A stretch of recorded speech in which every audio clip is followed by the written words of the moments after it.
Hi guys, good morning. कैसे हो आप लोग सब? आई होप आप सब एकदम बढ़िया, फर्स्ट क्लास और बहुत ज्यादा मजे में होंगे। राइट? Yes sir. दोस्तों, कल हम लोग ने बहुत ही बेसिक बेसिक रीडिंग कर लिया था अबाउट एसेट्स, और उसके अंदर हम लोग ने बात करी थी about cash, money with the bank, reserve bank of India, and money at call and short notice. इसके बारे में हम लोग ने बातचीत करी थी। फिर उसके बाद हम लोग ने इन्वेस्टमेंट्स को किस तरीके से वेरीफाई करना, उसके बारे में हमने बातचीत करी। और अब हम लोग बात कर रहे हैं अबाउट एसेट्स। एसेट्स के बारे में हम लोग, सॉरी, एडवांसेस के बारे में बात कर रहे हैं। सो एडवांसेस मतलब जो लोन्स बैंक ने दिए हैं, उसके बारे में कुछ बेसिक पॉइंट्स हम लोग ने पढ़े थे, समझे थे। एग्जाम में बस वो अपने को ऐसा जनरल पॉइंट्स क्या क्या याद करना है वो आपको समझ में आ ही गया होगा। यस। तो चलो बेटा, अब यहां से आगे बढ़ते हैं, कहानी को आगे बढ़ाते हैं। और अब बात करते हैं about verification of asset classification, income recognition and provisioning in respect of non performing assets, NPA. बचपन में हमने पढ़ा है इसके बारे में। देखो, इधर आईसीआई का मॉड्यूल भी बोलता है, जा जाके चैप्टर नंबर 12 इंटरमीडिएट के किताब में जाके पढ़ तू कि एनपीए क्लासिफिकेशन कैसे कब कहां होता है। ठीक है, बात करेंगे इसके ऊपर, don't worry. An important aspect of the audit of advances relates to their asset classification and provisioning. Asset classification मतलब मैंने आपको बताया था, किसे कहते हैं एसेट क्लासिफिकेशन। सो जब वो एसेट स्टैंडर्ड होती है, फिर वो एसेट स्टैंडर्ड के बाद वो हो जाती है sub standard, standard. Then we talk about a sub standard asset. सब स्टैंडर्ड के बाद अपन बात करते हैं अबाउट डाउटफुल, और डाउटफुल के बाद वो हो जाती है एज व्हाट, लॉस एसेट। इस एसेट क्लासिफिकेशन के हिसाब से एसेट का हम लोग क्या करते हैं, प्रोविजनिंग करते हैं, एंड साथ ही साथ इसका इनकम रिकॉग्निशन भी हम लोग डिसाइड करते हैं। अब ये इनकम रिकॉग्निशन मतलब जब एसेट स्टैंडर्ड होती है तो उस समय पे हम लोग उसको रिकॉर्ड करते हैं ऑन अक्रूवल बेसिस। बट जब वो एसेट सब स्टैंडर्ड कैटेगरी में चली जाती है तो उस समय पे हम लोग उसको कैश बेसिस पे रिकॉर्ड करते हैं as and when the income is received.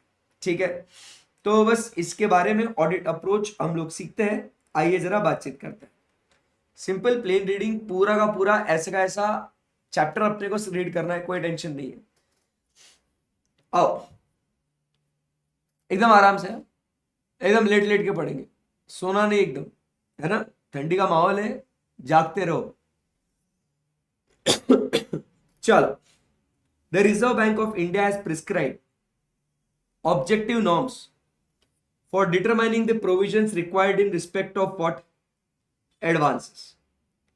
The auditors must take download the latest master circular of RBI. ये सबके लिए ये एक लाइन कॉमन डाल देने का भाई, to familiarize himself fully with the norms prescribed by RBI in this regard. The circulars issued by RBI after the date of issue of master circular till date should also be taken. However, these norms should be construed as laying down minimum provisioning requirement, and wherever higher provision is warranted in the context of threats to recovery, such higher provision should be made. ये क्या है, ये true and false के लिए lines बहुत important हो जाती है कि भाई एमसीक्यू में भी ये पूछा जा सकता है कि मास्टर सर्कुलर ऑफ आरबीआई या उसके बाद जो भी गाइडलाइंस दिए गए हैं तो उसके अंदर मिनिमम प्रोविजनिंग होता है, तो क्या वो मिनिमम प्रोविजनिंग फाइनल प्रोविजनिंग होगा क्या? So answer is no. अगर आपको लगता है कि आपने हायर प्रोविजन भी करना चाहिए, अगर आपको लगता है आपने हायर प्रोविजन भी करना चाहिए, तो आपको वो हायर प्रोविजन कर लेना चाहिए। मिनिमम प्रोविजन तो बस बोलता है कि ये बेसिक है, इतना तो करो ही करके। ठीक है, okay. In this regard provision of section 15 may be noted. This section applies to banking companies. Section 15 is applicable to banking companies, nationalized banks, State Bank of India, and regional rural banks. requires the bank concerned to make adequate provision for bad debts to the satisfaction of its auditor. To the satisfaction of its auditors before paying any dividends on its shares. Clear एकदम? Yes. It may be noted that, हाँ ये भी line important है, आगे add करना, before paying dividends on its shares. So ये बातें आपके लिए बहुत ध्यान में रखने जैसी है. ठीक है. सो इधर हम लोग यहाँ पे इस पर्टिकुलर टॉपिक में हमने क्या क्या पढ़ा अभी, तो उसके बारे में हम लोग बात करते हैं. तो समरी अभी इस पेज का क्या हुआ, सब लोग ध्यान देंगे. फर्स्ट पॉइंट अपन बोल रहे हैं यहाँ पे कि we have to refer what, master circular of RBI, also refer to guidelines issued by RBI. ये क्या प्रिस्क्राइब करते हैं? ये मिनिमम प्रोविजनिंग. ठीक है. स्टार मार्क, स्टार मार्क के लिए क्या बोलना है अपने को यहां पे, if higher provision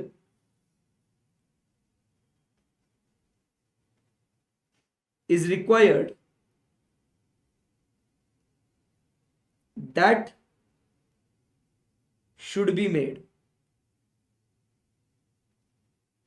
in context of threat. ठीक है. उसके बाद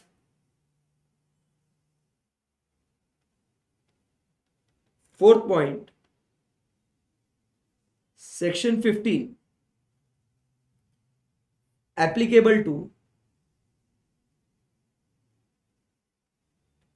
banking companies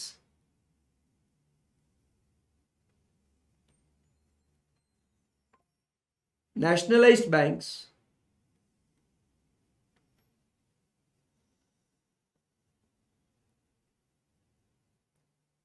regional rural banks, state bank of India. और वो क्या बोलता है, make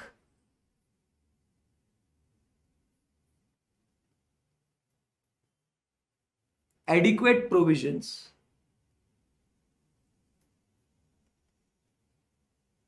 before issue of dividends. Done है ये. सो ये वाला जो इतना जो ज्ञान दिया अपने को इस पेज में, ये बेटा ये जो है इसकी सिंपल समरी है. कंप्लीट करो इसको.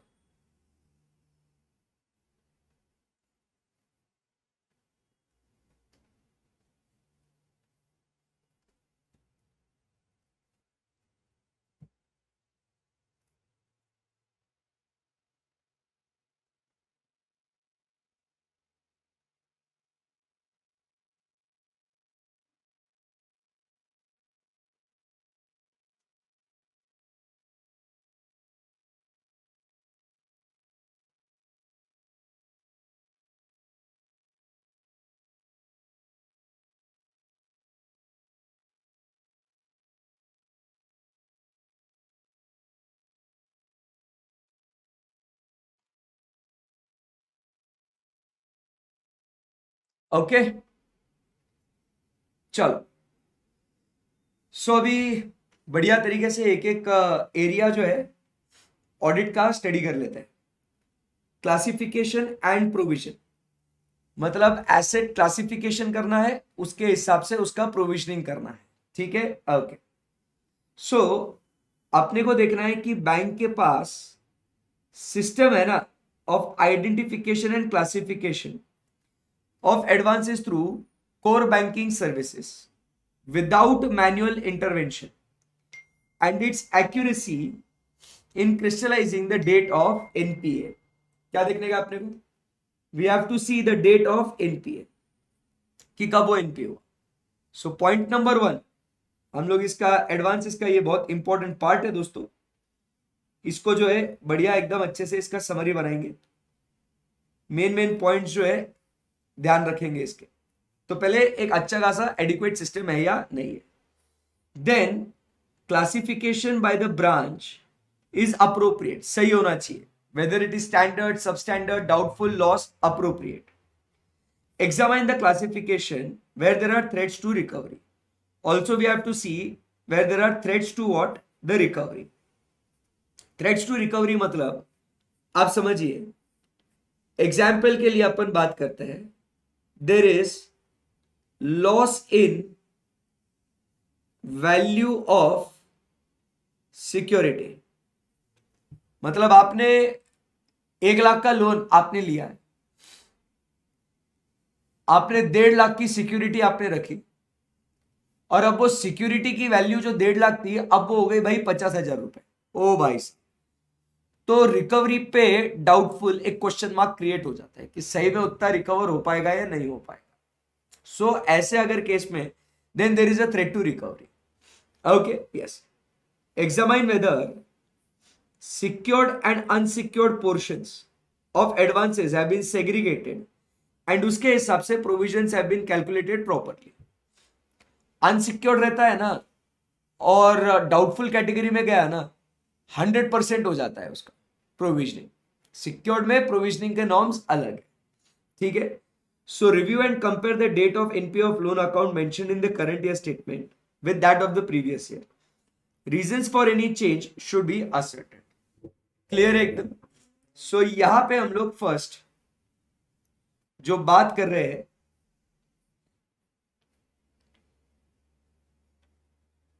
Audit of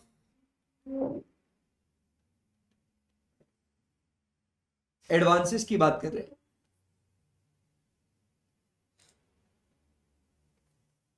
so when we are discussing audit of advances, तो फर्स्ट पॉइंट अपना क्या है, मेन क्लासिफिकेशन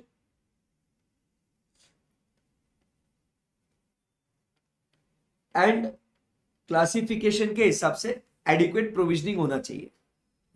सो जब बेटा अपन क्लासिफिकेशन की बात कर रहे हैं, ठीक है ना, when we are talking about classification, so point number 1,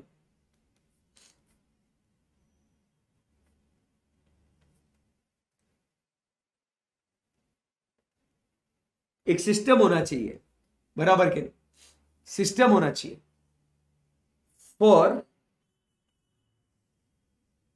identification and classification CBS के अंदर विदाउट मैनुअल इंटरवेंशन। क्लासिफिकेशन के लिए सिस्टम होना चाहिए, बराबर के नहीं। सेकंड, ये जो क्लासिफिकेशन है जो ब्रांच ने किया है वो कैसा होना चाहिए, अप्रोप्रिएट होना चाहिए। एज एन ऑडिटर भाई अपन इतना ऑडिट कर चुके हैं, अभी अपने को यही देखना है कि जो काम हुआ है वो बराबर है कि नहीं। तो पहले अपन को क्या देखने का है कि बॉस तुम्हारे पास सिस्टम है क्या, सिस्टम करके दे रहा है क्या, सिस्टम करके दे रहा है तो फिर वो जो सिस्टम ने किया है वो काम बराबर है या नहीं है। अब उसके बाद सेकेंड पॉइंट, अपन बात कर रहे हैं किसकी, प्रोविजनिंग की। अब प्रोविजनिंग के लिए मैटर क्या है यहां पे कि प्रोविजनिंग होता है किसके हिसाब से कि there should be segregation of advances as secured and unsecured, क्योंकि उसके हिसाब से प्रोविजनिंग होता है ना, बराबर है। सो अनसिक्योर्ड पे प्रोविजंस अलग होती है और सिक्योर्ड पे प्रोविजंस अलग होती है। सो प्रोविजनिंग का अपने को देखने का है, क्लियर है एकदम। और उसके बाद नेक्स्ट पॉइंट क्या कहता है कि वो सेग्रीगेटेड है, segregation and accordingly provisions we have to see. फिर उसके बाद वी हैव टू रिव्यू, क्या बोला था वो point, review and compare NPA with previous year and then analyse the reasons for change, कि और बढ़ गए, डाउनग्रेड, अपग्रेड, जो भी किया गया है उसके हिसाब से। So this is the first point जो हम लोग बात कर रहे हैं, क्लासिफिकेशन ऑफ प्रोविजनिंग। ठीक है, नोट करो इसको, एक एक समरी बनाते जाएंगे, समझ समझ के इसको लिखते जाना। ठीक है ना, एक एक पॉइंट को आराम से बढ़िया तरीके से पढ़ेंगे इसको। First point, audit of advances. और अगर ऐसा समरी आपको सही लगता है तो फिर आप लोग क्या करेंगे, उसको ऐसे मेन मेन पॉइंट्स जो है, जो हमने कैश के लिए पढ़ा था और इन्वेस्टमेंट्स के लिए पढ़ा था, वैसे बना लेंगे।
चलो, सो अब आगे बढ़ते हैं, next point, audit of advances के बाद अभी बात करते हैं accounts regularized near balance sheet date. ये पता है क्या आपको concept, accounts regularized near balance sheet date? ये फंडा ध्यान से सुनना, पहले कॉन्सेप्ट को समझते हैं, उसके बाद फिर अपन इसके बारे में बातचीत करते हैं। सेकेंड पॉइंट,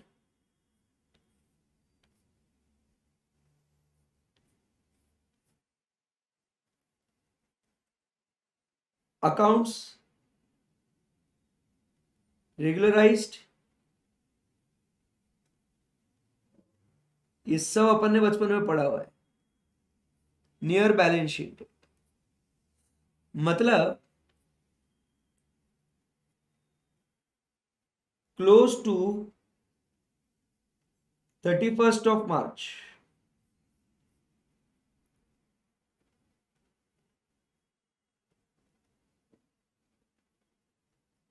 loan account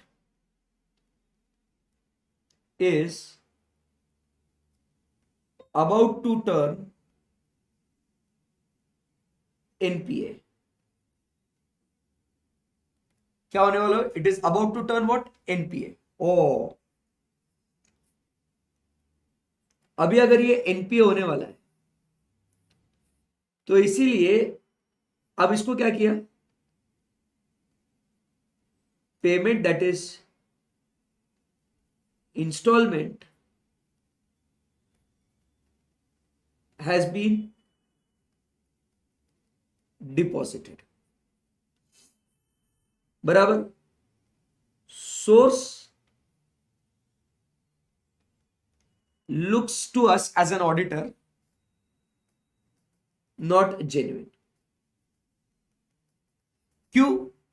क्योंकि ट्राई टू अंडरस्टैंड, साल भर में तुमने हार्डली कुछ क्रेडिट्स करे थे या कुछ ऐसा, और तुमने अचानक अभी इसको इतना कुछ पैसा नहीं भरा था और सडनली तुमने पैसा भर दिया इसके अंदर, तो इसका जो सोर्स है वो जेन्युइन अपने को नहीं लग रहा है, सोर्स नहीं जेन्युइन लग रहा है। ऐसा लग रहा है बैंक से ही पैसा लेके एक अकाउंट से और एक क्या बोलते हैं उसको, सीसी लिया और टर्म लोन में भर दिया, ऐसा source is not looking genuine. So ऐसे केस में ये जो है, even though regularize near balance sheet, these accounts are deemed to be NPA. इसको क्या बोलते हैं? These accounts are what? Deemed to be what? NPA. हम इसको मानेंगे कि ये एनपीए करके accounts regularize near balance sheet date therefore has to be dealt with very carefully, एकदम सावधानी पूर्वक, ध्यान से, बराबर। जैसा ये मैनेजर ने यहां पे आपको फोन करके बोला, कस्टमर ये जो है ये इधर मैनेजर मैनेजर कॉल करके बोल रहा है, सर आपका अकाउंट एनपीए हो रहा है, ट्रिंग ट्रिंग एनपीए। ये बोलता है नो मनी। तो मैनेजर क्या करा, मैनेजर ने न्यू सीसी और ओडी दिया, और ये पैसा नया सीसी या ओडी का deposited in loan account to regularise account, customer is happy. तो ऐसे केस में क्या हो जाएगा, account will be deemed to be what, NPA. समझा क्या बात। अब इसको वेरीफाई करेंगे, ऑडिट करना है इसका। As per the guidelines, if account has been regularized before the balance sheet date, regularized by payment of overdue amount through genuine sources, the account need not be treated as NPA. Through what? Genuine sources. Genuine sources से अगर पे किया तो, but अपन ने क्या बोला, भाई regularise किया है बट अपने को ये जेन्युइन नहीं लग रहा है। ये ध्यान में रखना, अगर थ्रू जेन्युइन है so then not to be treated as what, NPA. ये ध्यान में रखो। But where the subsequent payment, repayment by the borrower, which makes the account regular, the branch has provided further funds to the borrower, including by way of subscription to the debentures or other borrowers. Then auditor should carefully assess whether the repayment is out of genuine sources or not. Where the account indicates inherent weakness, based on the data available, then in this case, बराबर, अगर account indicates weakness, वो sources अपने को genuine नहीं लग रहे, then क्या करना चाहिए, this account is to be deemed as what, NPA. In other genuine cases, the banks must furnish satisfactory evidence, statutory auditors about the manner of regularization to eliminate the doubts. It is to be ensured that classification is made as per the position as on the date, and hence classification of all standard accounts be reviewed as on balance sheet date. The date of NPA is significant to determine the classification and hence specific care in this regard. NPA should be recognized only on the balance sheet date.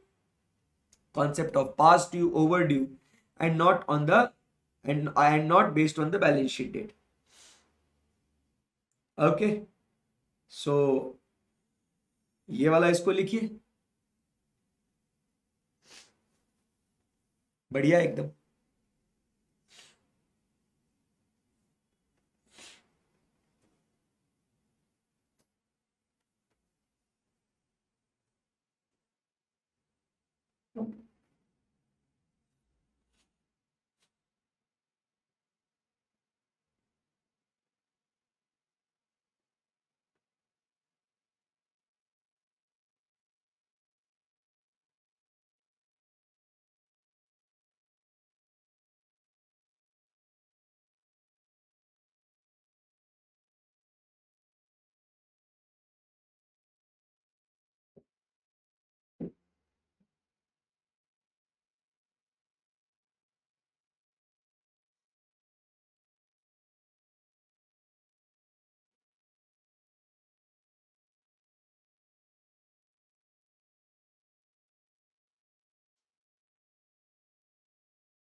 चलो हरी आप, last 30 seconds.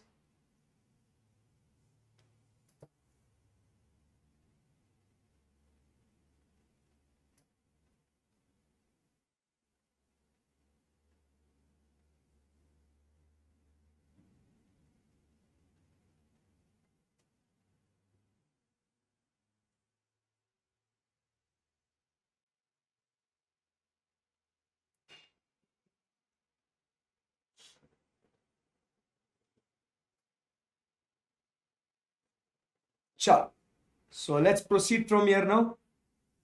Next अभी अपन आगे बढ़ते हैं और चर्चा करते हैं about what, drawing power calculation. Drawing power calculation अगला टॉपिक फोकस करने का अभी।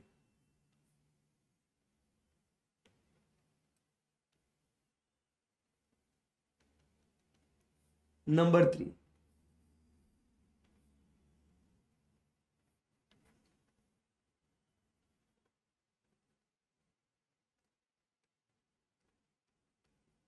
Drawing power calculation.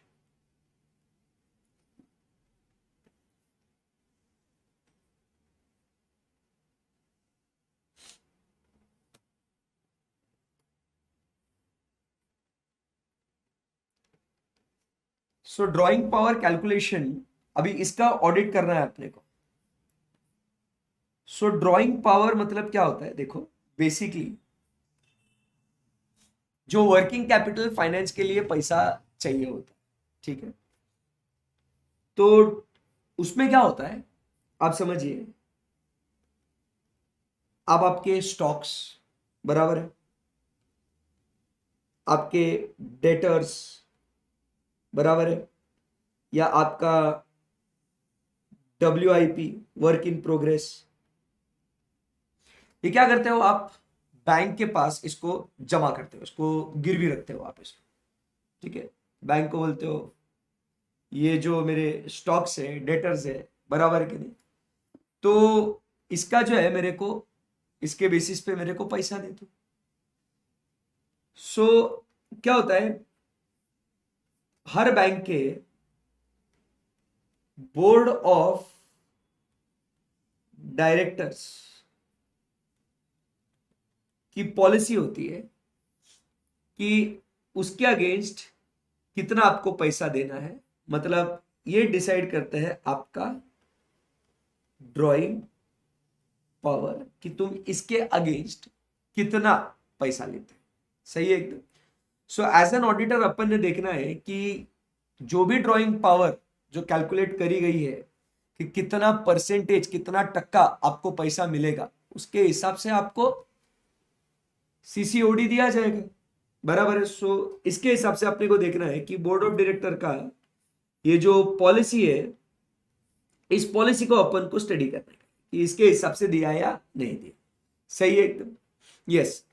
सो अपन को पूरा कैलकुलेशन बराबर से है या नहीं वो चेक करना है। आगे बढ़ सकते हैं यहां से, बेसिक समझ में आया आपको।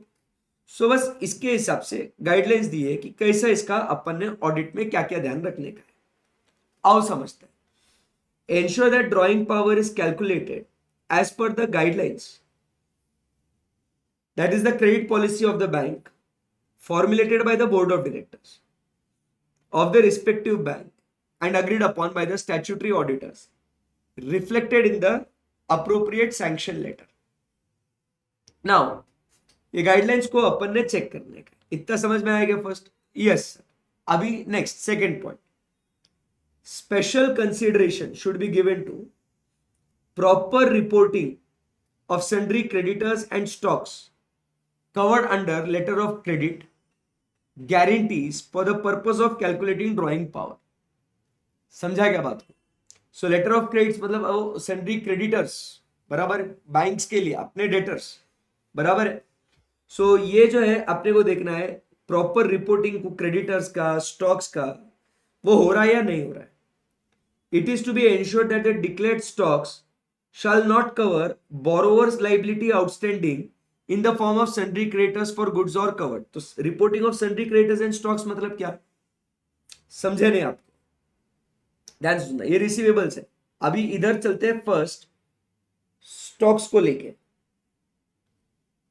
पहला पॉइंट अपन बात करते हैं स्टॉक्स को लेकर। आप समझिए बात। स्टॉक्स स्टॉक्स कौन से होने चाहिए?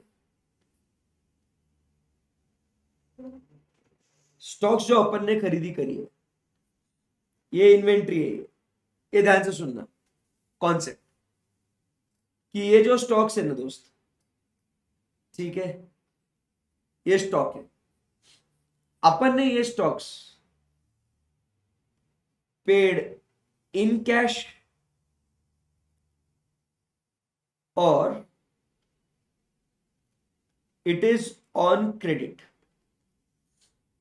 तो जिनसे क्रेडिट पे लिया ये कौन हो गए? अपने सन्ड्री क्रेडिटर्स। ये कौन हो गए? अपने सन्ड्री क्रेडिटर्स। अभी तुम्हारा दिमाग क्या बोलता है? तुमने जो स्टॉक्स के ऊपर जो तुमने फाइनेंस देना है, बराबर, इसके ऊपर तुमने ड्राइंग पावर देनी है, सो ये तुम किसके ऊपर दोगे? अरे जिसके लिए तुमने पैसा भरा है उसके ऊपर देंगे ना। ऑलरेडी ये जो है क्रेडिट पे, no credit on the goods which are already on credit. उधारी के माल पे और उधारी कैसे देंगे अपन? समझा क्या? यहां पे क्या बोलता है? ऑन क्रेडिट है, not to be considered this stock which is on credit, not to be considered for calculating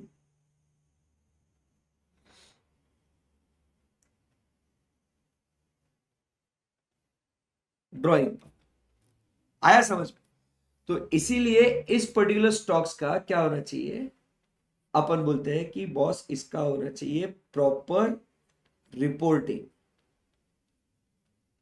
कि सन्ड्री क्रेडिटर्स कितने हैं आपके और आपका स्टॉक कितना है, उसके हिसाब से हम जो है आपको ड्राइंग पावर कैलकुलेट करके देंगे। इसीलिए इसका होना चाहिए भैया प्रॉपर रिपोर्टिंग, और इसके हिसाब से हम आपका ड्राइंग पावर कैलकुलेट करेंगे। अंडरस्टूड क्या बच्चा? बेस्ट एकदम। So it should be ensured that the declared stock shall not cover borrower's liability outstanding in the form of sundry creditors. Similarly, in case the bank has provided credit facility against primary security of book debts, अगर credit facility आपने provide करी against primary security of book debts, net value of debtors that is eligible trade debtors as per the terms of sanction less bills discounted is to be arrived at। मतलब वापस जो debtors है, credit facility तुमको book dates के ऊपर मिली हुई है। अभी इधर आते हैं अपन,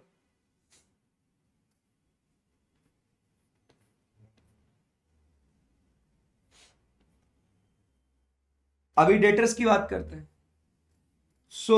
ऑलरेडी क्रेडिट फैसिलिटी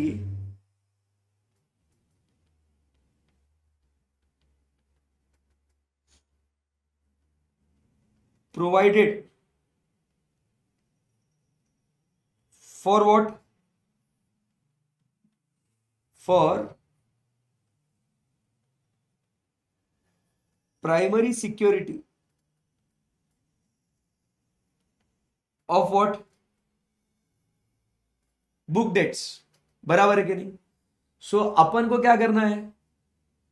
अपन को यहां पे लेना है नेट वैल्यू ऑफ डेटर्स, जो बुक डेट्स ऑलरेडी जिसके ऊपर क्रेडिट फैसिलिटी दिया हुआ है, क्रेडिट के ऊपर क्रेडिट नहीं लेंगे, देयरफॉर नेट क्या लेने का अपने को? वैल्यू ऑफ डेटर्स कंसीडर करना है। बराबर के नहीं? For what?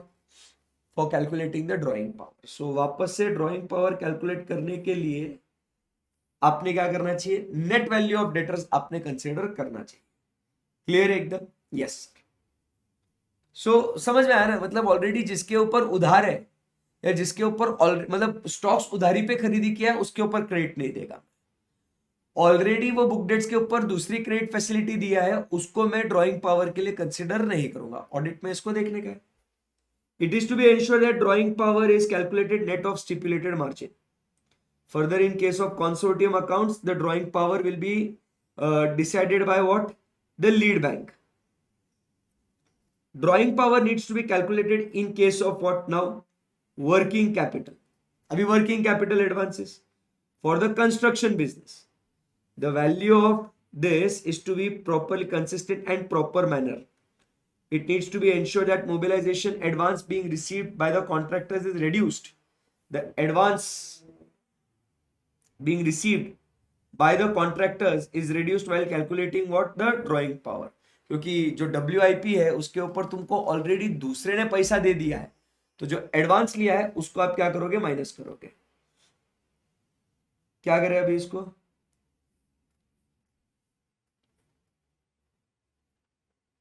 WIP के लिए WIP प्रॉपर क्या होना चाहिए इसका? Valuation in consistent manner. ठीक है, जिसमें उसी के ऊपर मिलेगा वैल्यूएशन पे, but advances received should be reduced for drawing. सब कुछ ड्रॉइंग पावर. आई बात समझ में आपको? या द स्टॉक ऑडिट, इसके लिए फिर वो बेसिक अभी सिंपल पॉइंट है. स्टॉक ऑडिट करो including the audit of book debt should be carried out by the bank for all the accounts with funded exposure of more than stipulated limit. Usually stipulated limit है 5 करोड़ का. 5 करोड़ के ऊपर अगर होता है तो आप क्या कीजिए? स्टॉक ऑडिट करवाइए and this report is to be submitted along with the valuation of security. Clear है? इसको नोट करो. ड्राइंग पावर थोड़ा स्पेशियस लिख लेना इसको अच्छे से.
चलो ओवर बच्चों,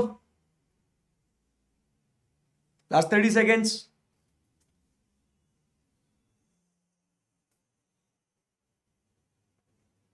चलिए, आगे बढ़ते हैं अभी। फोर्थ पॉइंट,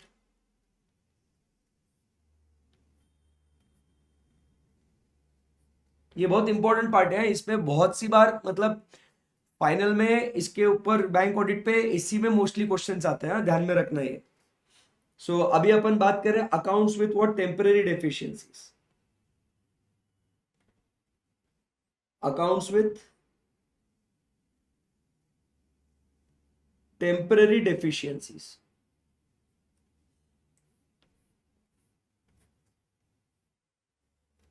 टेम्पररी डेफिशिएंसी मतलब पता है ना आपको? टेम्परेरी डेफिशिएंसी मतलब भाई आप लोगों ने ईएमआई वगैरह, प्रिंसिपल, इंटरेस्ट वगैरह सब बढ़िया बराबर से भर रहे हो, उसमें कोई डाउट नहीं है, वो सब पैसा एकदम बराबर से जा रहा है। बट क्या हुआ, प्रॉब्लम क्या हुआ, आप समझे बात को, कि there is a temporary deficiency. मतलब आपका जो सीसी या ओडी का अकाउंट जो है वो रिन्यू या रिव्यू होना चाहिए टाइम पे, आपने स्टॉक स्टेटमेंट्स देने चाहिए समय समय पे। बट आपने अगर वो रिव्यू या रिन्यू नहीं करा है या स्टॉक स्टेटमेंट आपने बैंक को सबमिट नहीं किया है, तो उसको अपन कहते हैं कि there is a temporary deficiency. ठीक है, चलो उसके बारे में बातचीत करते हैं, टेम्पररी डेफिशिएंसी। ठीक है, टेम्पररी डेफिशिएंसी के बारे में बातचीत करेंगे, आ जाओ। क्या लिखा हुआ है, bank should not classify an advance account as NPA merely due to existence of some deficiencies which are temporary in the nature, such as non-availability of drawing power based on the latest stock available statement. Just latest available stock statement नहीं है, ऐसा नहीं है, बराबर है। But exceeding the limit temporarily and non-renewal of limits on the due date, बराबर है। Non-availability of drawing power based on latest available stock statement, balance outstanding exceeding the limit temporarily, and non-renewal of limits on the due date. But अभी ये जो है ना, ये line बहुत important है। However, stock statement relied upon by the banks for determining drawing power should not be older than 3 months. The outstanding in the current account based on the drawing power calculated from stock statement older than 3 months are considered irregular. अगर वो irregular हो गया, बराबर है कि नहीं, then ensure adherence to these guidelines. अभी इसमें क्या है, ध्यान से सुनना, आराम से समझा रहा हूं आपको, देखो एकदम आराम से। क्या कहता है यहां पे कि banks calculate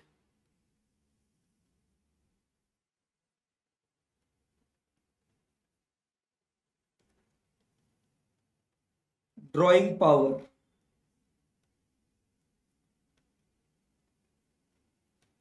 based on stocks.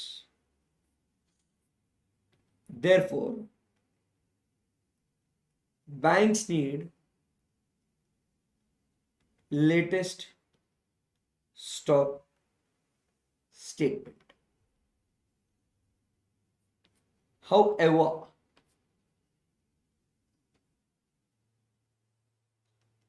it is not possible for organizations to provide latest stock statement. Hence, banks accept stock statement not older than 3 months. If it is older than 3 months, account is irregular. Irregular for more than 90 days, NPA. पूरा मतलब ऐसा late late के लिखा के दे दिया. सो इसको बोलते हैं टेम्पररी डेफिशिएंसी, कि अगर आपने स्टॉक स्टेटमेंट्स नहीं दिए तो, लेटेस्ट स्टॉक स्टेटमेंट नहीं दिया था, जमी क्या बात. इतना लिखो हाफ पेज में, फिर हाफ पेज में अपन इधर लिखेंगे in regards to limits not reviewed. ठीक है ना. सो उसके बारे में बात करेंगे. पहले ये वाला पार्ट लिख लीजिए आप.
Okay done. चलो. सो यहां से अभी आगे बढ़ते हैं. नेक्स्ट अपन बात करेंगे किसके बारे में, limits which are not reviewed के बारे में. ठीक है. चलो. सो अकाउंट्स वेयर रेगुलर या एडहॉक. रेगुलर मतलब जो रूटीन प्रोसीजर फॉलो किया है सीसी या ओडी देने के लिए, उसको बोलते हैं अपन क्या, रेगुलर. एडहॉक मतलब रैंडम बेसिस पे आपका पास्ट बैंकिंग ट्रांजैक्शंस देखेंगे, हेल्दी दिख रहा है, चल भाई तेरे को सीसी ओडी दे दिया तेरे को. सो वो जो लिमिट्स होते हैं ना, बराबर है. तो ये लिमिट्स को क्या होता है बेटा, इसको अपने को करना होता है क्या, रिव्यू. इस लिमिट्स को क्या करना पड़ता है अपने को, review within 180 days from the due date और from the date of ad hoc sanction. ठीक है ना. सो इसको रिव्यू करना होता है अपने ड्यू डेट से या डेट ऑफ एडॉक सैंक्शन से. अगर वो आपने उसे रिव्यू नहीं किया within 180 days from the due date और date of ad hoc sanction, then it is to be considered as what, NPA. ध्यान से सुनना आराम से। जैसे अपन ने जो लिमिट्स है, अपन ने वो लिमिट सेट करी एक एडॉक बेसिस पे और एक रेगुलर बेसिस पे, ठीक है। सो आपको एडॉक बेसिस पे अगर आपने दिया है तो उसका लिमिट आपको रिव्यू करना है कि सही में भाई उसको जो अपन ने अमाउंट दिया है वो जेन्युइन है या नहीं है, सही में वो उतना उसको देने का क्या नहीं देने का पैसा, रे बाबा वो लिमिट बराबर है कि नहीं है वो देखना पड़ेगा ना अपने को। सो एडॉक बेसिस पे जो उसको पैसा दिया अपन ने, बराबर है, सो वो अपन को क्या करना पड़ेगा, उसको रिव्यू करना पड़ेगा। कब से? वो अपन को तुरंत डेट ऑफ सैंक्शन से अपन ने देखना है कि अभी तो इसको सैंक्शन कर दिया, बट उसका 180 डेज के अंदर देखना पड़ेगा कि वो बराबर है क्या नहीं है। रेगुलर बेसिस पे दिया है तो भाई इंसान के हर दिन सेम थोड़ी होते हैं, तो इसका भी एवरी ईयर ड्यू डेट होता है कि इन लिमिट्स को आप क्या करिए, आप चेक कीजिए। सो एक क्या है डेट ऑफ सैंक्शन और दूसरा क्या है due date. So if you have not reviewed, बराबर है, for more than 180 days from those respective dates, तो इसको अपन ट्रीट कर देंगे एज व्हाट, एनपीए। आया? कर इसको नोट।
ओके चलो, सो आगे बढ़ते हैं। अभी नेक्स्ट पॉइंट क्या है, ये एक एक पॉइंट अपने को ऑडिट करने का है ना, इसीलिए समरी नोट्स फुल एकदम पावर बनाने का, ये बहुत लंबा कॉन्सेप्ट है ये, ठीक है। सो अभी ये क्या बोल रहा है, एसेट क्लासिफिकेशन जो है ये बोरोवर वाइज है एंड नॉट फैसिलिटी वाइज है। कॉन्सेप्ट पता है, ये सब बचपन में पढ़े हुए ही है, नहीं पता सर हमें, बचपन तो गया जवानी भी गई, एक पल तो अब हमें सीए बनने के बाद जीने दो, बस अभी कुछ ही महीने मेहनत बाकी है बेटे। सो NPA classification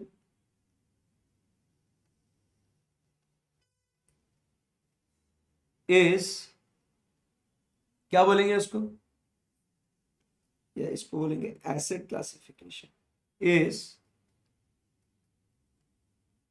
borrower wise and not facility wise. अभी जैसे मान लो एचजे मैं हूं, तो यहां पे इधर आईसीआईसीआई बैंक है, आईसीआईसीआई बैंक में मान लो मेरा personal loan, home loan, CC, OD, credit card, कोई दूसरा टर्म लोन, बहुत लोन लिया है मैंने, बहुत सारा लोन लिया है। तो ऐसे केस में क्या हो जाएगा, अगर मान लो मेरा ये वाला अकाउंट जो है अगर एनपीए हो जाता है, तो यहां पे ये वाले सारे अकाउंट्स भी क्या हो जाएंगे, एनपीए हो जाएंगे. If one account is NPA, all other accounts will be turned as what, NPA as well. So asset classification is borrower wise and not facility wise. जमा क्या बात आपको? Yes sir. So बस यही अपने को चेक करने का है. Ensure that asset classification is borrower wise and not facility wise. Therefore it is to be ensured that all facilities, इसीलिए कल अपन ने बात करी थी, जब लोन देता है तो उसको एक सिंगल आईडी दिया जाता है, उसका कस्टमर आईडी उसका एक ही होता है उसका, बराबर है. So all facilities will have to be treated as what, NPA, and not all facilities granted to the borrower, NPA and not particular facility. Further, if debits arising out of the devolvement of the letter of credit or inward guarantees are kept in separate account, the outstanding should also be treated as what, as per applicable prudential norms on asset classification. ठीक है. सो ये बात हो गई. फिर that is, इधर लिख दूं यहां पे, one account NPA, treat all account NPA. Sir एक मन में सवाल आ रहा है सर. क्या सवाल आ रहा है बेटा? अरे सर वो ये है कि अगर मेरा आईसीआईसीआई का पर्सनल लोन एनपीए हो गया है बट मेरा एसबीआई में होम लोन है, तो सर एसबीआई का होम लोन एनपीए होगा क्या? नहीं रे भाई, विद इन द बैंक, एक बैंक, समझा गया, with in the bank, emotional नहीं होने का. मेरा आईसीआईसीआई में ना, तो आईसीआईसी के सारे एनपीए हो जाएंगे. इतना समझा गया बात को, एक बैंक के लिए. ठीक है, ओके. नेक्स्ट ये लिख लो पहले, फिर आगे बढ़ते हैं.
चलो next point.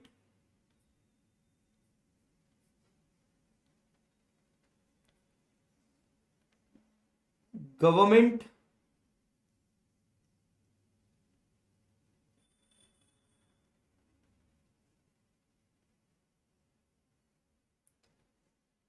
guaranteed advances. So when we talk about government guaranteed advances, तो भाई यहां पे जो है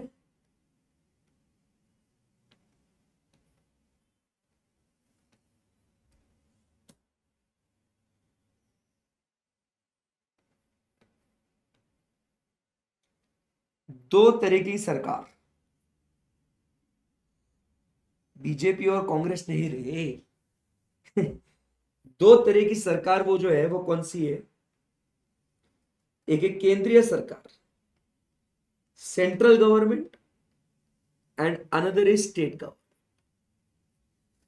अगर ये सेंट्रल गवर्नमेंट गारंटीड एडवांस है, बराबर है, और अगर वो ओवरड्यू हो जाता है फॉर मोर देन 90 days, बराबर, it is not to be treated as NPA for asset classification, ठीक है, not to be treated as NPA for asset classification, ठीक है, ध्यान से सुनना।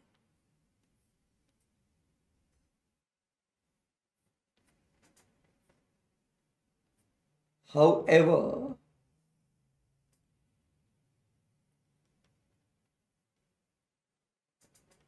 for income recognition, for income recognition, this exception is not valid. Income recognition के लिए नहीं, मतलब अगर ओवरड्यू हो गया, income will be recorded on cash basis. Income recognition के लिए ये एक्सेप्शन नहीं है, बराबर के? Also if guarantee is repudiated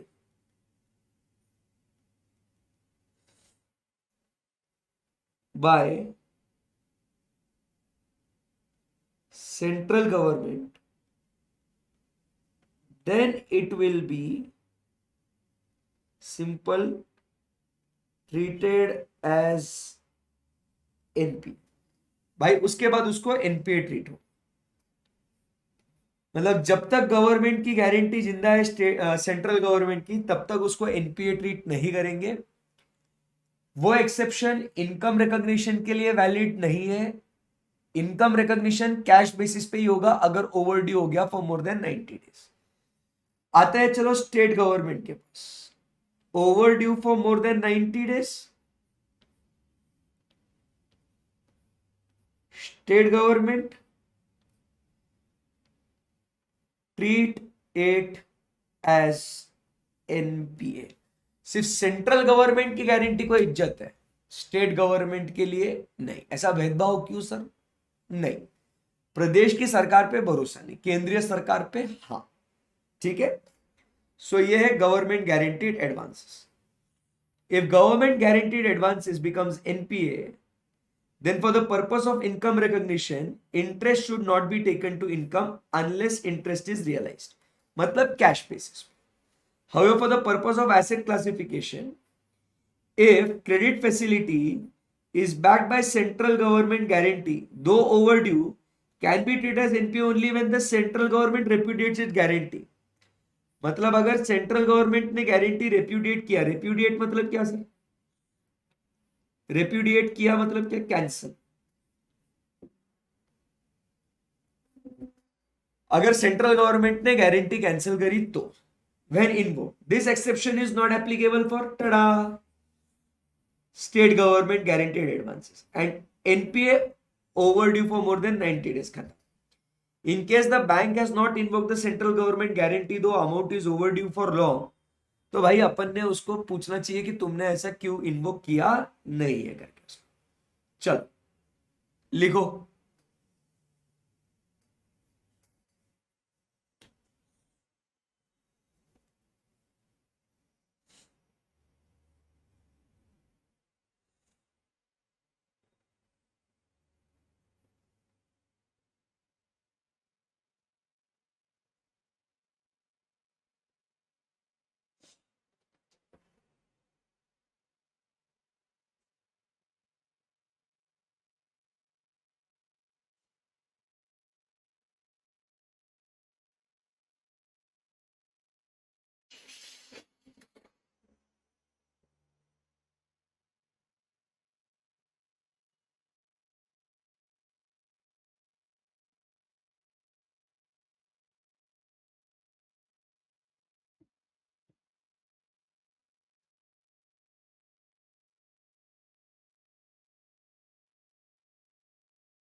चलो राइट फास्ट.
चलो last 30 seconds guys, come on.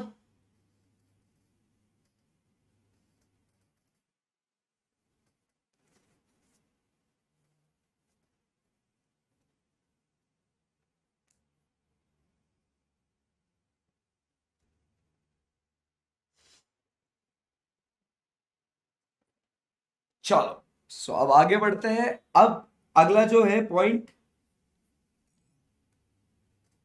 बात हो रही है एग्रीकल्चरल एडवांसेस. इतना डिटेल में नहीं दिया है इन्होंने, क्विकली डिस्कस कर लेते हैं एग्रीकल्चरल एडवांसेस के बारे में कि क्या है. Let's focus.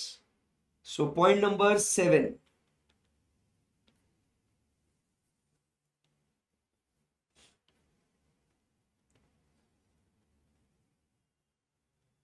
Agricultural advances. बेटे एग्रीकल्चरल एडवांसेस में पता होगा बचपन में कुछ बात करी थी कैसे सर, ये चैप्टर ही कैसे ना, जैसे कंपनी ऑडिट हटा दिया.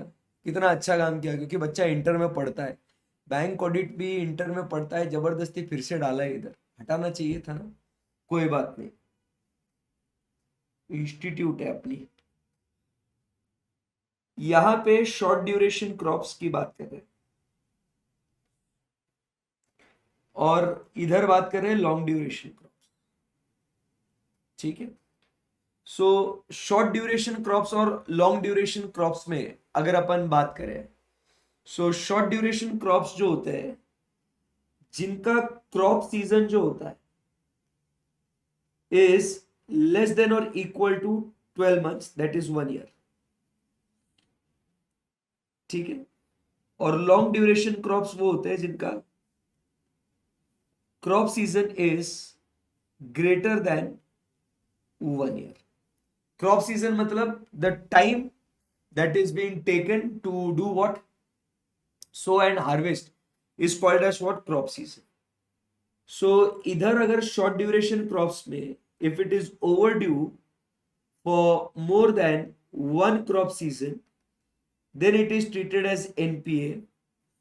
और इधर when it is overdue for more than, sorry, इधर when it is overdue for 2 crop season and here when it is overdue for more than 1 crop season, this is treated as NP.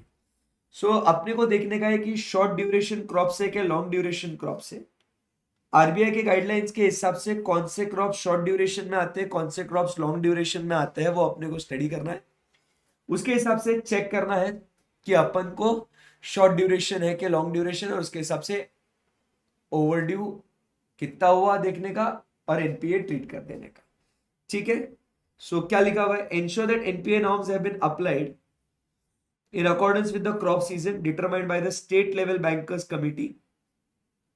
Depending upon the short duration crops or long duration, the NPA norms would be made applicable.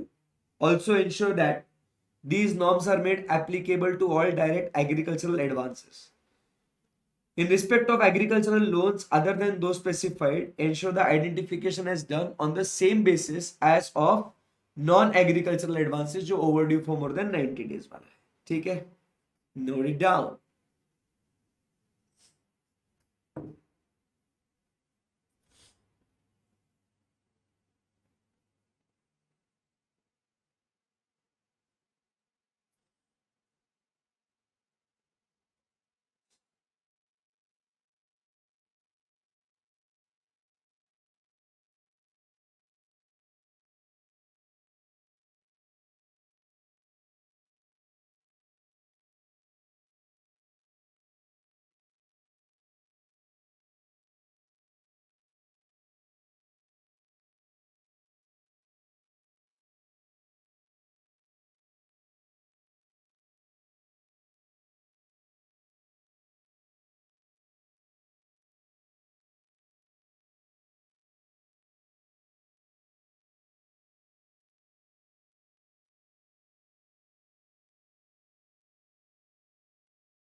Done. चलिए कहानी को आगे बढ़ाते हैं. अभी next point जो है provisioning towards what standard assets. एकदम सिंपल है. You have to check the latest RBI circulars in this regard. It is to be understood that the provision of standard assets is also required. बहुत ही nominal होता है, 0.1% point ऐसा बहुत चिल्लर होता है वो, at variable rates in different sectors. तो वो सर्कुलर के हिसाब से आपने करना है. The provision need to be checked in detail with the statement of advances. ठीक है. Restructured advances. रिस्ट्रक्चर्ड मतलब क्या होता है कि जब आप नेगोशिएट करते हो दोबारा से, बराबर है, टर्म्स रीअरेंज होते हैं, तो फिर वो अल्टर्ड या नए टर्म्स से फिर जो भी एनपीए क्लासिफिकेशन है आप उसका देखना स्टार्ट करोगे.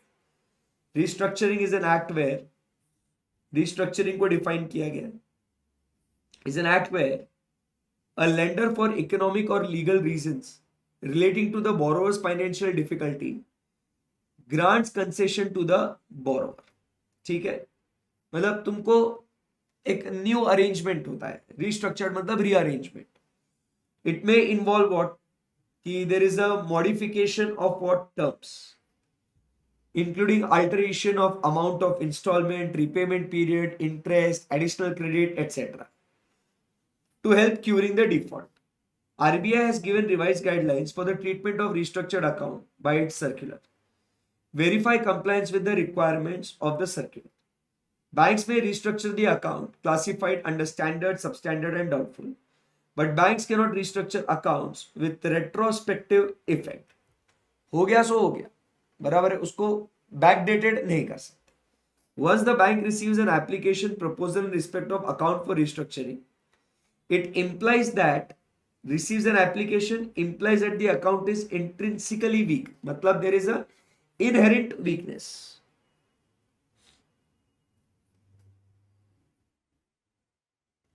So it is inherently weak.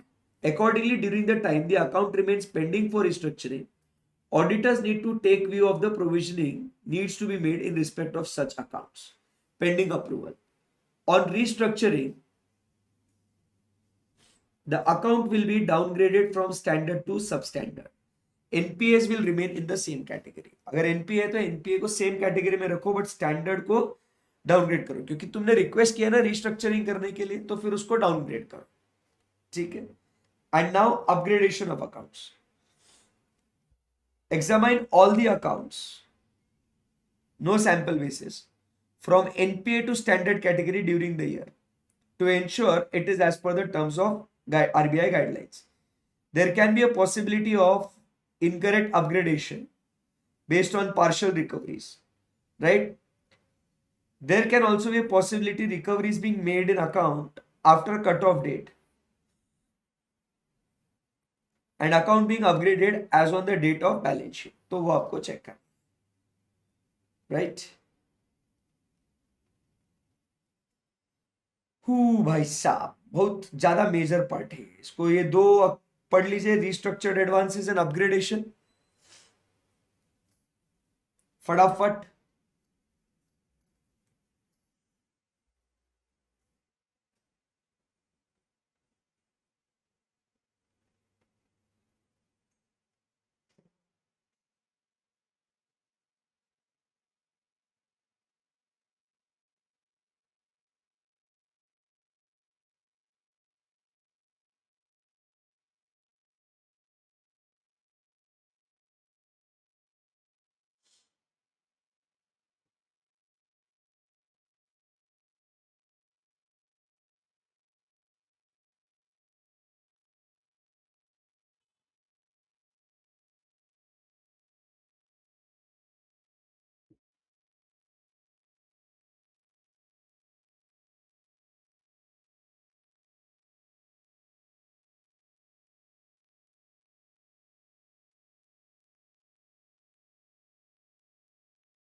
चल बेटा आगे बढ़ते हैं अभी।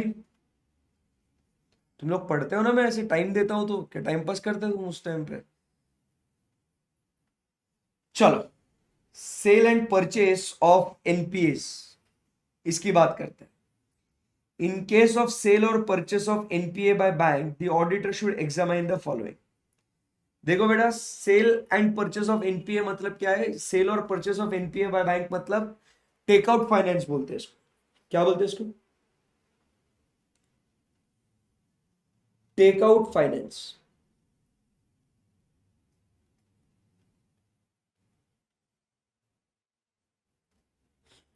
सो टेकआउट फाइनेंस की जब बात हो रही है तो इसमें अपन क्या बोल रहे हैं दोस्त कि अपने बैंक में वो अकाउंट एनपीए हो गया है, दूसरा बैंक उसको खरीदना चाहता है, मतलब लोन अकाउंट ट्रांसफर हो रहा है, तो ऐसे केस में क्या हमने देखना चाहिए वो बात हो रही है। सिंपल पॉइंट्स आइए देखते हैं, मेन पॉइंट्स को हाईलाइट कीजिए। Policy laid down by the board of directors in this regard, बराबर है, relating to the procedures, valuation, and delegation of powers, including non-performing financial assets that may be purchased or sold, purchase or sale, valuation, etc. Only such NPA has been sold which has remained NPA in the books of the banks for last 2 years. Only such NPAs has been sold. The assets have been sold, purchased without recourse, that is, entire credit risk associated with the NPA should be transferred to the purchasing bank. बराबर है, entire risk is transfer, बराबर है भाई। जो NPA जो बेच रहे ना हम लोग, वो तुमको पैसा मिले या ना मिले उसकी जिम्मेदारी मैं नहीं। बैंक ए है और ये बैंक बी है। बैंक बी ने करा परचेस एनपीए को, बैंक ए ने करा सेल एनपीए को। कल चल के अगर बैंक बी ने जो एनपीए को खरीदा है वो बोल रहा है सर इसका पैसा मिलेगा क्या हमको? मालूम नहीं भाई मेरे को, मेरे पास ये 2 साल से एनपीए में पड़ा हुआ है, it is being sold without recourse, entire credit risk is transfer, तेरे माथे पूरा रिस्क है, वो मेरे पास आना ही नहीं, पैसा आया नहीं आया, तूने ले लिया, अब तू तेरा देख ले भाई, समझा गया? Subsequent to sale, bank does not assume any legal, operational or other type of risk relating to the sold NPA. पूरा रिस्क तेरा है। NPA has been sold at cash basis only. In no circumstances it can be sold to another bank at a contingent price, जो है पैसा पूरा दे। Entire sale consideration has to be on upfront basis. इतना इतना पैसा आया तो इतना इतना मैं तुमको देगा, अगर मैं इससे 90% रिकवरी कर लूं तो मैं आपको इतने पैसे दूंगा, नहीं भाई, ये पूरा अपफ्रंट एक साथ पैसा दे दे, तेरे को एनपीए चाहिए, खरीदना है खरीद, मेरे को बेचना है बेच रहा हूं, ठीक है। The bank has not purchased NPA which it had originally sold. समझा क्या? हार्दिक पांड्या जैसा नहीं होना चाहिए। एमआई ने पहले हार्दिक पांड्या को बेचा, फिर एमआई बोलती है अब मेरे को वापस चाहिए हार्दिक पांड्या, ऐसा नहीं होएगा वो। So bank has not purchased an NPA which has already sold. In case of sale of the NPA, the auditor should ensure that on sale of the NPA, same has been removed from the books. Sale के case में it has been removed. Sale price is below the, if the sale price is at below the net price, बराबर net book value, the shortfall should be debited to profit and loss account. बराबर है। If sale value is higher than the net book value, the excess provision shall not be reversed but utilized to meet the shortfall loss on account of sale for other non-performing assets। ये वाला मस्त है। ये ज्यादा में बेचा ना, तो उसको आप क्या करो, वो रिवर्स मत करो, बट दूसरा जो शॉर्टफॉल जो है ना वो उसको यूज कर लो। Similarly in case of purchase of NPA, he should verify that NPA purchase has been subjected to provisioning requirements. Any recovery in respect of NPA purchased from other banks first adjusted against its acquisition cost, and only recovered amount in excess should be recognized as profit, and only after that profit। पहला जितना खरीदी है उस पे purchase पे adjust कर लो। For the purpose of capital adequacy 100% risk weight should be attached. पढ़ो ये परचेस सेल एनपीए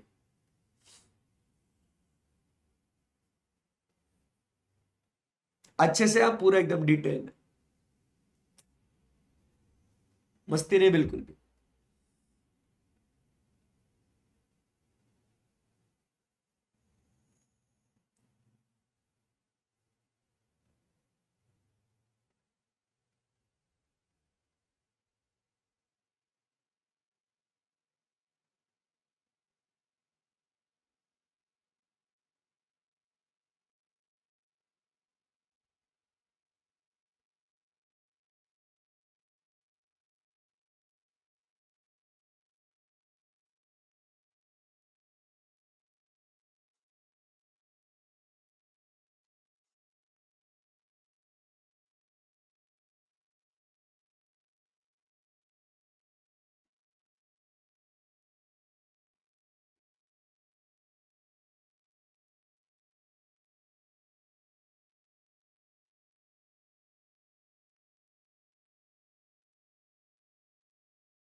चलिए, सो अब यहां से आगे बढ़ते हैं, अभी मस्त है एकदम। अभी नेक्स्ट टाइप, तो अपना क्या क्या हो गया? कैश हो गया, balance with other banks, RBI, money at call and short notice, फिर उसके बाद इन्वेस्टमेंट्स देख लिया और एडवांसेस देख लिए, राइट। अब उसके बाद हम लोग आगे बढ़ते हैं, next we talk about is fixed asset, the next type of asset. ठीक है, चलिए, सो फिक्स्ड एसेट्स की बात करते हैं। चलिए, अभी ऐसे ही, अभी फिक्स्ड एसेट जैसे ये एक एक एसेट्स को कवर करते जाएगा, फिर ये फिक्स्ड एसेट हो गया, फिर इनकम हो जाएगा, लाइबिलिटीज हो जाएगी, ऐसे ये चैप्टर है, मतलब अदर एसेट्स, फिर ये देखो लाइबिलिटीज आ जाएगी। सो आज क्या करते हैं, ये अदर्स और फिक्स्ड एसेट, अदर एसेट्स निपटा दे इसको आज, देखते कितना होता है। Let's rock. The third schedule requires, plain reading करने का, फास्ट फास्ट एकदम। Requires the fixed assets to be classified into two categories, namely premises and other fixed assets. So, दो assets, premises and fixed assets. Premises, wholly or partly owned by the banking company for the purpose of business, including residential premises used by the employees of the bank, are shown under the premises. So banking business के लिए या employees वहां पे रहते हैं वो purpose के लिए, दोनों मिला के वो प्रीमाइसेस कैटेगरी में आएगा, बैंक का प्रीमाइसेस। उसके बाद अदर फिक्स्ड एसेट्स में क्या बोलता है, वो अपना बाकी सब furniture, fixture, motor vehicle, computer etcetera. Do not specifically mention under banking, the assets taken on lease and intangible assets should be shown separately for proper classification and disclosure. Section 9 of the Banking Regulation Act prohibits banking company from holding any immovable property, howsoever acquired, whether acquired by way of satisfaction of claims or otherwise, for period exceeding 7 years from the date of acquisition, except such as is required for its own use. मतलब holding any immovable property, whether acquired by way of satisfaction of claims or otherwise.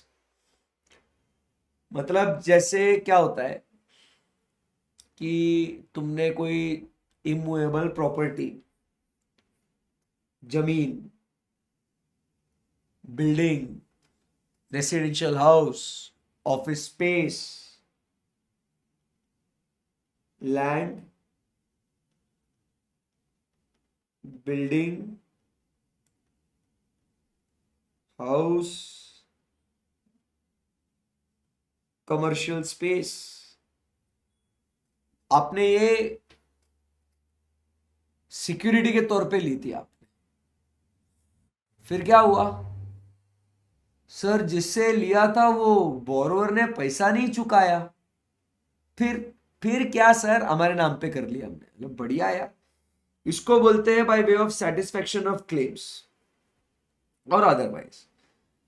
तो ये क्या बोलता है, section number 9 कहता है कि you should not hold this for more then 7 years unless it is required for its own use. जब तक तुम तुम्हारे यूज के लिए अगर उसको यूज नहीं कर रहे हो तो ठीक है, बट ऐसे ही तुम्हारे पास वो जगह पड़ी है और तुम उसको यूज नहीं कर रहे हो तो उसको तुमने बेच देना है।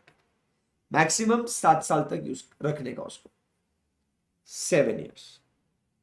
इंपॉर्टेंट पॉइंट है ये। तो आप बैंक ऑडिट करने जाओ तो अगर अभी इन दिनों आप अगर बैंक ऑडिट्स करोगे, अभी सीजन चालू होएगा नेक्स्ट ईयर अभी ऐसा, तो उस टाइम पे एक एक जो ये आइटम अपन ने पढ़ा ना, मनी एट कॉल, एडवांसेस, ये पढ़ के जाने का और वहां जाके उसको अप्लाई करने का, बेस्ट है एकदम। समझा क्या? 7 साल से ज्यादा नहीं बोलता। Audit approach, in most of the banks fixed assets are purchased by head office or regional or zonal office. Statutory branch auditor has to ascertain the procedure followed and plan accordingly. In most of the banks, maintenance of records is centralized at head office. In some banks, information leading to purchase, sale is accounted with the help of software, fixed asset management software. So ये जो भी होता है ये HORO या ZO पे होता है, बराबर। सो पॉइंट्स लिखते हैं, इसके मेन पॉइंट्स क्या है। परचेस किधर होता है, HO, ZO या RO। रिकॉर्ड्स सेंट्रली मेंटेन्ड, ठीक है। उसके बाद परचेस और sale accounted with help of fixed asset management software. लिख लो, फिर ऑडिट प्रोसीजर्स करते एक एक मस्त बढ़िया, premises and other.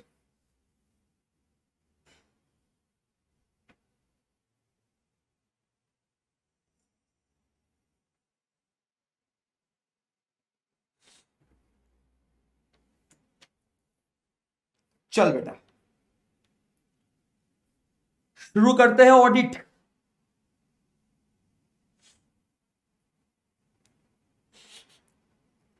Internal controls क्या क्या है, पहले हेडिंग्स देख लेते हैं इंटरनल कंट्रोल्स को देखने का।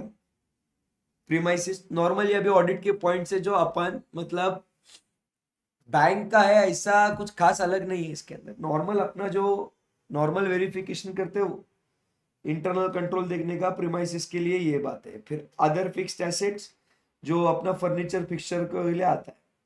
फिर सेल वाला, लीज्ड वाला और इम्पेयरमेंट। समझा क्या, मेन हेडिंग समझे क्या बात को।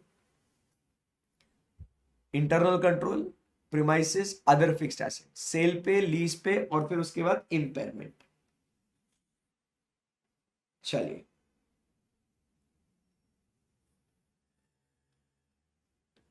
चलो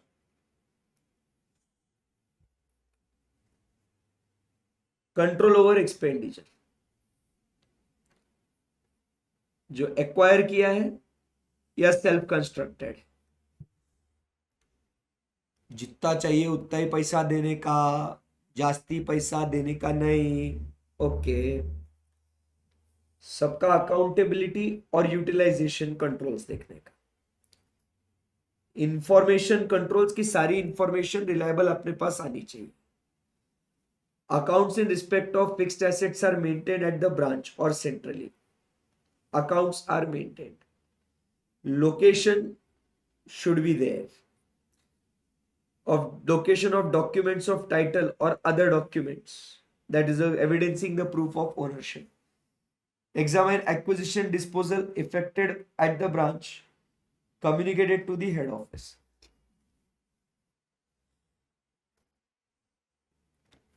खरीदी करने पे कंट्रोल चाहिए, ठीक है।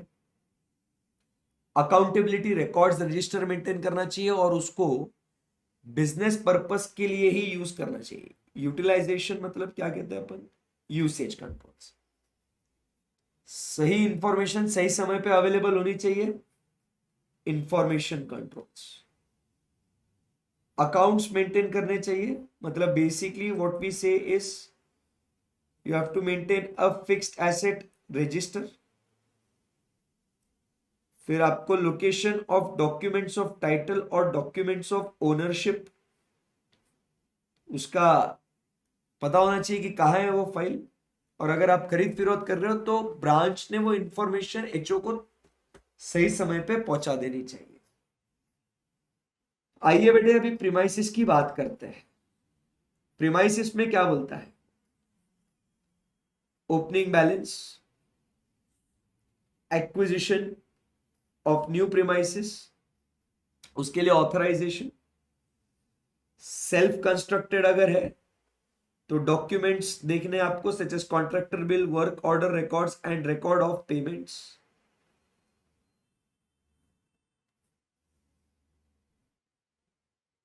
balances reconcile with the ledger, leasehold premises, capitalization and amortization of lease, title deeds, obtain written representation to this effect, LFAR में रिपोर्ट करो. अंडर कंस्ट्रक्शन बताओ उसको as under construction. Payments to contractors under fixed asset, revalued है, basis for revaluation. Treatment of resultant revaluation, surplus और deficit बताओ as per AS. Examine no immovable properties other than those required for the use of bank. बराबर. Be included in the fixed asset. Bank की ही होनी चाहिए. जिसको specifically अपन use कर रहे हैं वो उसका रिटर्न रिप्रेजेंटेशन लेना.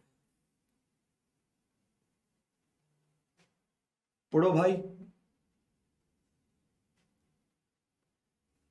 बेटा बहुत आराम से रिलैक्स, एकदम जनरल पॉइंट्स है, उसको ध्यान में रख के बस एग्जाम में ऐसा आया ना प्रीमाइसिस, हा क्या क्या एक एक पॉइंट लिखना है, आंखें बंद करके इमेजिन करके इसको बस लिखते जा बेटा.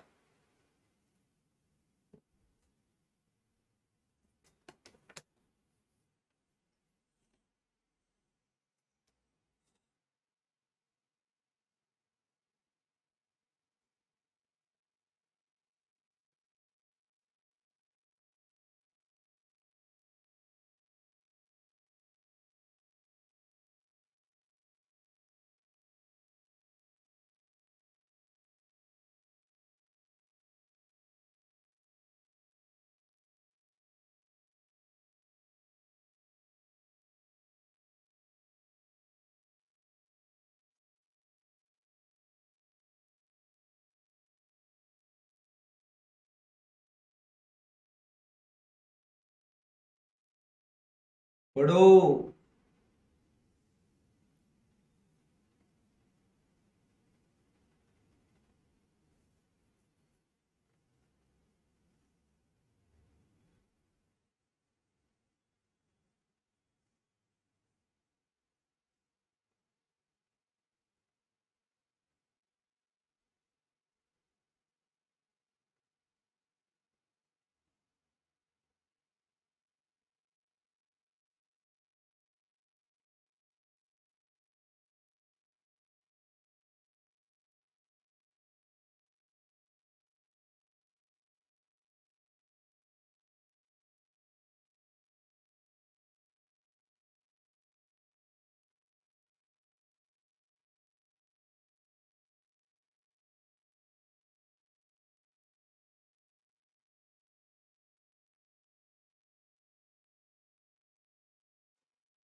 चला पुढे जाऊ. Let's read ahead. अभी नेक्स्ट पॉइंट जो बात हो रही है अदर फिक्स्ड एसेट्स की. प्रीमाइसिस के अलावा जो फिक्स्ड एसेट है जिसमें फर्नीचर, फिक्सचर, कंप्यूटर्स, इसके बारे में बात हो रही है. So the procedure discussed about regarding premises shall also apply. कि उसका डॉक्यूमेंट, रजिस्टर, परचेज, सेल, ऐसा. So, in respect of movable fixed assets, the auditor should pay particular attention to system of recording the movements as well as controls over such other fixed assets. That is, अपन को देखने का है बेटे physical verification at periodic intervals by management, whether any discrepancies, how it has been dealt with in the books of accounts, and adequate provision in respect of damaged asset has been with appropriate approvals. Read.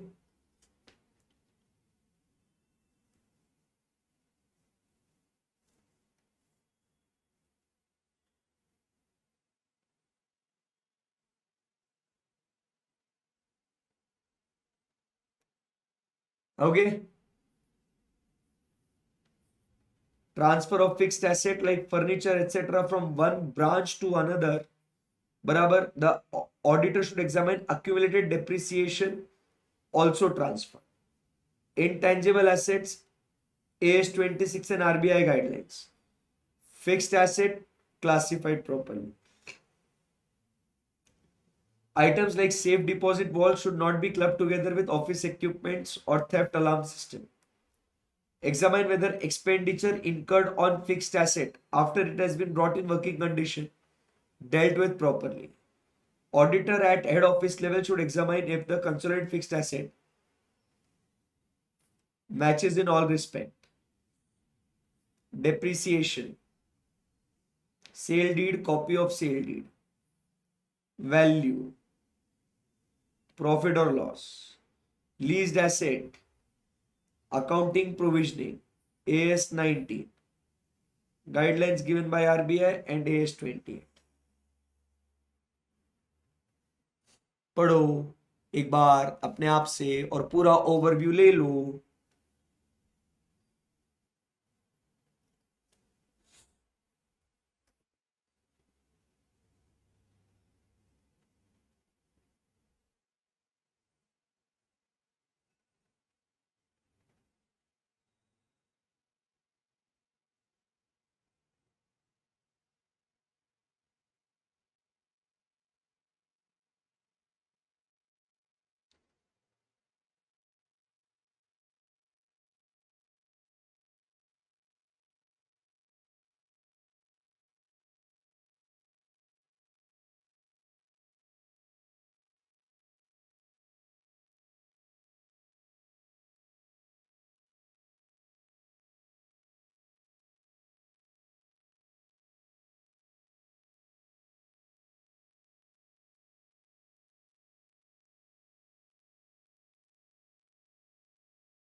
चलो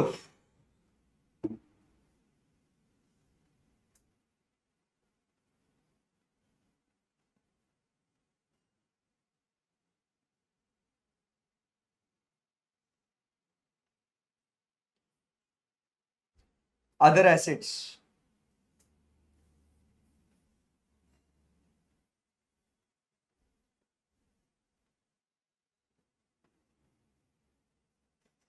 मेरे साथ फटाफट highlight करो इसको, और जो जो highlight कर रहा हूं वो सही तरीके से समझ लो उसको. यही रिपीट रिपीट पॉइंट्स है. Reconciled,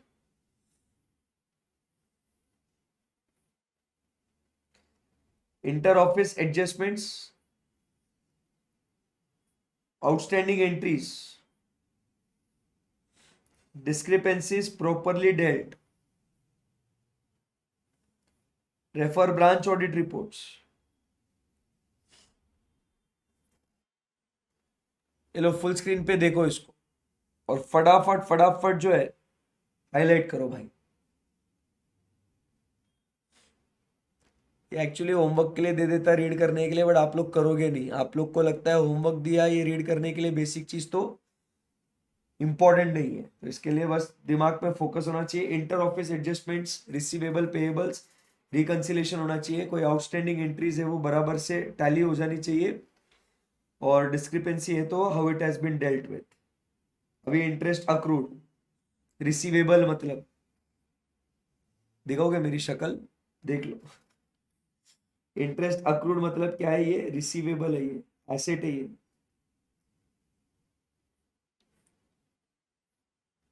on entire loans and advances portfolio, पूरा इंटरेस्ट का देखना. ओवर ड्यू बिल्स परचेस्ड या discounted pay special consideration. Only such interest as can be realized in the ordinary course should be under this head. Realized under ordinary course. AS 9 revenue recognition. Tax paid in advance. Certificate of TDS. फटाफट highlight करो रे. चलो certificate for TDS is collected, original copy form 26 AS बराबर है। उसके बाद claim the same in the income tax return filed. Stationery and stamps, wow, include only exceptional items. Bulk purchase of security paper बराबर written off over a period of time, valued at cost. Normal expenditure of stationery charged to profit and loss. ये जो stationery जब हम लोग bulk में purchase करते हैं तो इतना ध्यान में रखना है कि इसको एसेट में बोलते हैं और ये over the period right of करते हैं इसको, क्योंकि बल्क में नॉर्मल खर्चा है उसको P&L में स्ट्रेट में डालते हैं, उसको एसेट नहीं बोलते हैं, ये ध्यान में रखना। Existence, effectiveness and continuity of internal controls. Physically verify the security. Cost of stationery and stamp consumed. Charge to profit and loss account.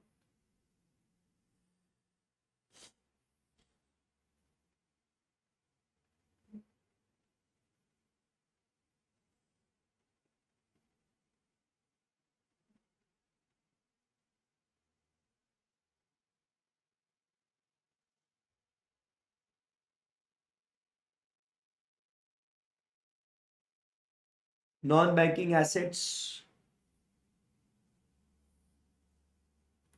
immovable properties or tangible assets acquired in satisfaction of debts, जो हमने पहले discuss किया था ना, loan नहीं चुकाया, बराबर है कि नहीं, बट अब अपन ने उसको, इसको क्या बोलेंगे, एज अगेंस्ट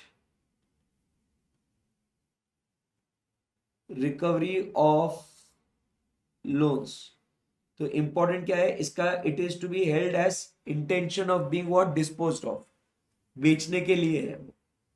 सो इसके लिए डॉक्यूमेंट्री एविडेंस रखना है कि सेटलमेंट हो गया है विद द पार्टी, कोर्ट का ऑर्डर है और award of arbitration, out of court settlement. अपना ownership of the property is legally vested with the bank. Dispute, the auditor should examine the recording of the asset is appropriate. In case dispute arise subsequently, तो AS 29, ensure compliance with section 9, that is not to hold for more than 7 years. The asset should be recorded at lower of net book value or of advance or net realizable. कितना पैसा है आएगा या उसका book value क्या है उसके हिसाब से, ठीक है।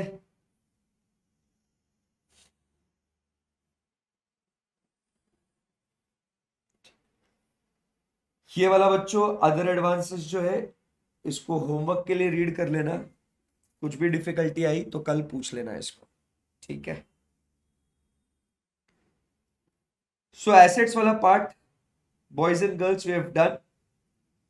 कल मिलेंगे और कल बातचीत करेंगे इसके कैपिटल एंड लाइबिलिटीज के बारे में, ओके। सो आज के लिए इतना ही, दैट्स इट। चैप्टर ऐसा ही है पूरा पूरा बढ़िया एकदम।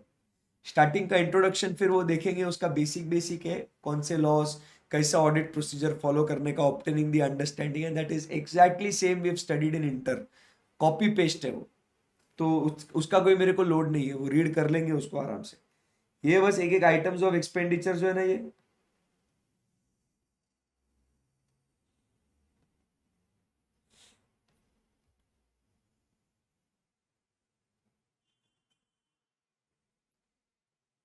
फिर ये हो जाएगा liabilities, audit report, format of audit report, LFAR, other reporting, concurrent audit, बहुत बढ़िया।